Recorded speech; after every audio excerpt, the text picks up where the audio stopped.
Hello বন্ধুরা, সবাই কেমন আছো? আশা করছি সবাই ভালো আছো। শুভ বিকেল।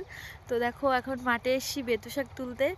তো এইদিকে দেখো সবাই বেতু শাক তুলছে। এদিকে আমার মেয়ে শাশুড়ি, এদিকে হচ্ছে পিসি শাশুড়ি, আর ওদিকে মাস্টার শাশুড়ি আছে, তুলছে।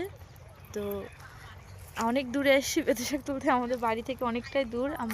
আমাদের বাড়ি থেকে এটা হচ্ছে অন্য পাড়া, পশ্চিম পাড়া আর কি। আমাদের বাড়িটা হচ্ছে মধ্যপাড়া। তো আমাদের ওখানে তো মাঠ নেই, তো ওদিকে মাঠ আছে কিন্তু বেতো শাক পাওয়া যায় না। তো দেখো তোমাদেরকে একটু দেখাই কিরকম বেতো শাক হয়েছে। তো দেখো এখানে প্রচুর বেতো শাক হয়েছে। এগুলো সবই ছোট ছোট। এইগুলো হচ্ছে বেতো শাক, এই যে এইগুলো হচ্ছে বেতো শাক। আর এদিকে হচ্ছে এগুলো ভেন্ডি গাছ, এগুলো ভেন্ডি হবে, গাছগুলো বড় হবে। তো এদিকে দেখো সব তুলছে। এদিকে হচ্ছে সর্ষে ক্ষেত, আর এদিকে দেখো সবাই তুলছে বেতো শাক, আমিও তুলছি। ওই দেখো মাস্টার শাশুড়ি হাই করে দিল তোমাদেরকে।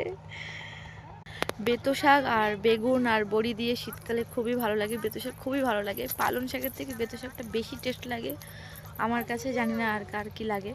তো এখন বেতো শাক তুলে নিই। তোমাদের যদি ভালো লাগে তো লাইক কমেন্ট শেয়ার সাবস্ক্রাইব করবে, চ্যানেলটাকে পাশে থাকবে, সাপোর্ট করবে। আরও নিত্য নতুন ভিডিও দিতে আমি চেষ্টা করব, আর তোমরা প্লিজ আমাকে সাপোর্ট করো।